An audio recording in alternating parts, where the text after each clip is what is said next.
En Valdelinares fa muitos años que nos somos concarando con a cara más dura do invierno. Nunca no nos ha feito medrar as suyas enrestidas, porque sabemos cómo vencer a los más terribles nevazos y concararnos os píos rabios durante meses. Si cal prener camins imposibles, los prenemos. Somos 70 vencís luitando año tras año contra os conciertos del Orache. Ahora dicen que este invierno será dos píos.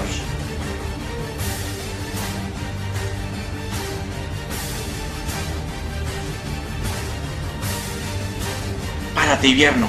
Una añada más te somos aguardando.